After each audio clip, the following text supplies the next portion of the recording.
Analizar estos datos que les estaba planteando anteriormente, datos de inflación, el PBI, Producto Bruto Interno, de cara al futuro. ¿Qué pasará? Se lo vamos a preguntar al economista Pablo Salvador, director del Observatorio de Economía Regional y Urbana de la Universidad Nacional de Cuyo. ¿Cómo estás, Pablo? Bienvenido.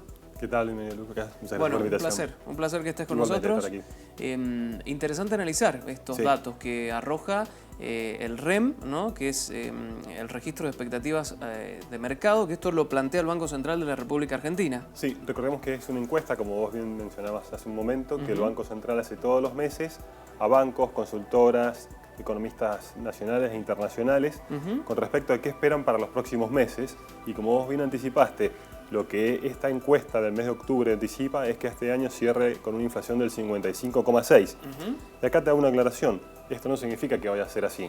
Claro. Puede ser Es una expectativa. más baja o más alta la inflación, porque esta es una perspectiva de lo que puede llegar a pasar sin tener en cuenta quizás algunos eventos que pueden producirse de aquí hasta fin de año. Lo que estamos hablando es que el piso que ya tenemos de inflación, o que al menos este REM anticipa para octubre, noviembre y diciembre, es de 4% mensual, de inflación de piso. Por eso estamos hablando de una inflación por encima Octubre, noviembre, diciembre, 4 porcentual de inflación. Exactamente, por eso estamos hablando ya de un piso de 55% para todo el 2019. Bien. Podría ser algo más bajo en el 2020, pero luego si querés podemos hablar. Claro, porque además, Pablo, anunciamos esta semana, inclusive la semana anterior, aumentos para los próximos días, el del pan, el de los combustibles un 5%. Ayer decíamos que en diciembre el combustible vuelve a aumentar un 5%, por lo tanto estos datos pueden variar claramente. Sí, pueden variar, y sobre todo hay que tener en cuenta que el Banco Central lo que está haciendo ahora es tratar de desarmar esta bola de nieve que es el tema de las LELIQ. Con lo cual la demanda de pesos hoy es muy baja, es decir, nadie quiere tener pesos guardados en el bolsillo, con lo cual si el Banco Central comienza a desarmar las LELIQ, esto significa que va a haber más pesos en la calle y esto aceleraría aún más la inflación de cara al año digamos, a fin de año y al año que viene también. Bien, Pablo, en este informe también se arrojan datos a futuro, ¿sí? Lo que tiene que ver con el año 2020 y también 2021. Vamos a ver en la siguiente placa lo que plantean a través de este relevamiento de expectativas de mercado en cuanto a la inflación. Bueno, lo que estábamos allí conversando, Pablo, 2019 cerraría en un 55,6% estimativo. 2020 con un 42,9% de inflación, bajaría la inflación el año que viene, y un 2021 con un 29,1% de inflación. ¿Qué datos o qué análisis se puede hacer de estos datos? Sí, que son datos elevadísimos, no son datos de inflación que tiene un país normal. Digamos, ese 29% que se espera para el 2021, para que tengamos una idea, 29% es el promedio de inflación anual que venimos teniendo desde el año 2005 hasta el año 2019. Claro, si hacemos un promedio de la inflación, estamos en el promedio de los últimos 15 años, una inflación elevadísima, pero aquí hay que tener en cuenta qué es lo que va a pasar con el nuevo gobierno. Porque si el nuevo gobierno anuncia un plan económico consistente y creíble, la inflación puede ceder y puede ser mucho más bajo de eso en el 2020 y en el 2021. Pero todo dependerá cómo encare la economía el nuevo gobierno. Bien, PBI, otro de las placas que vamos a compartir con ustedes, Producto Bruto Interno, también lo analiza el REM y plantea expectativas de cara al futuro. 2019, PBI se contraerá un 3% tras caer un 2,5% en 2018, Pablo. Sí, es así. 2017 creció 2,5, 2018 cayó 2,5, 2019 va a caer fácil o mínimo un 3%, y el 2020 también se espera que caiga, que es decir, que la economía se contraiga todavía un poco más, y recién en el 2021 podría llegar a crecer la economía argentina, pero esto también está supeditado a lo que te decía anteriormente. Si hay un plan económico, esto se puede revertir, la caída del 2020 puede ser menos pronunciada o incluso podría quedar en cero. Claro, bueno, ahí estamos viendo, 2020 PBI, también una caída del 1,7%, y 2021 hay un Producto Bruto Interno que crece a un 1,6%.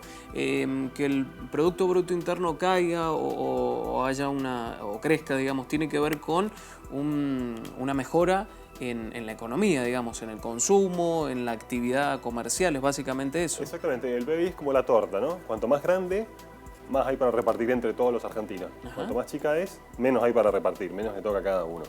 Bueno, ahí lo explicaste. Por eso es importante que crezca la economía. Claro, lo explicaste claramente, y sobre todo porque tiene que ver con básicamente las propuestas de campaña de quien va a asumir la presidencia en diciembre, hacer crecer la economía, activar la economía nuevamente. Tiene que ver con esto, con activar el PBI. Exactamente, lo que hay que hacer es poner, digamos, a Argentina nuevamente en la senda del crecimiento, porque esta es la única forma de luego generar trabajo, generar empleo en el sector privado y reducir los niveles tan altos de pobreza y de indigencia. Bien, ahora Pablo, al ciudadano le damos estos datos de inflación de PBI, pero le preocupa el salario comparado con la inflación. ¿Cómo estamos? Mira, el último dato disponible es el del mes de agosto. Lamentablemente, a partir de agosto cambió todo en la economía, digamos. Si por ahí uno tenía la sensación de que la cosa venía mal, bueno, algunos números empezaban a acomodarse, pero ya eso es tiempo pasado.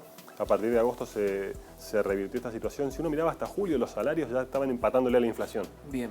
Ahora, si yo miro agosto, ya el sector privado perdió contra la inflación, el sector público perdió contra la inflación y el sector informal perdió más todavía, claro. Solamente comparando agosto. Si yo comparo los 8 meses de este 2019, ya el sector privado ha perdido 1,5% con respecto a la inflación. El sector público ha perdido un poco más y el sector informal bastante más.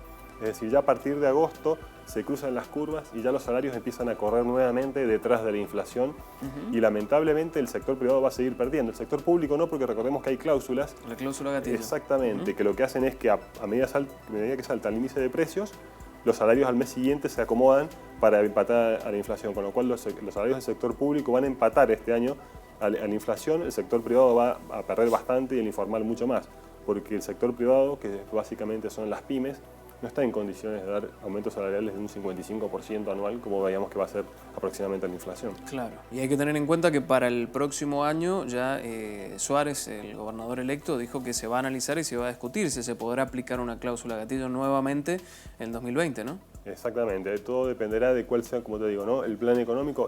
Por eso siempre insisto con esto, es fundamental bajar la inflación, porque la inflación golpea a todos, ¿no? A todo el mundo lo golpea, pero sobre todo al sector más vulnerable, aquel que no tiene un sueldo, o aquel que tiene una jubilación mínima, o un sueldo mínimo vital y móvil, o aquel que tiene una pensión. A ellos es a quien más golpea, y por eso hay que bajar la inflación, y la única forma de bajar esta inflación es achicando el gasto público, es decir, el peso que tiene el gasto público en el PBI, en esa famosa torta. Bien, dos preguntas para ir cerrando, Pablo.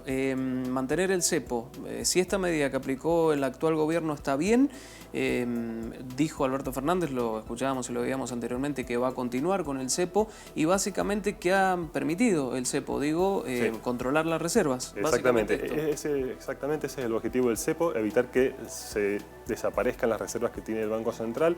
A mí no me gustan los cepos, no me gustó en el 2015, no me gusta este año, no me gusta que continúe, pero no había otra solución para evitar este drenaje de reservas. Para ponerte un ejemplo, en agosto y septiembre se perdieron 19.000 millones de dólares en reserva. Hasta julio el Banco Central había incorporado 2.000 millones de reserva. Los 2 meses siguientes se fueron 19.000 millones. Es decir, en todo este año, hasta septiembre, el Banco Central perdió 17.000 millones de reservas. Entonces el cepo lo que hace es evitar esto. Y el gobierno que viene, la única forma que va a tener de levantar el cepo es con un plan, nuevamente insisto, consistente y creíble, si no, no lo va a poder levantar. Recordemos que el gobierno de Cambiemos lo levantó al principio de su gestión. Claro. Esto implicó una devaluación, por eso el próximo gobierno tiene que anunciar un buen plan económico y ya un buen referente en economía.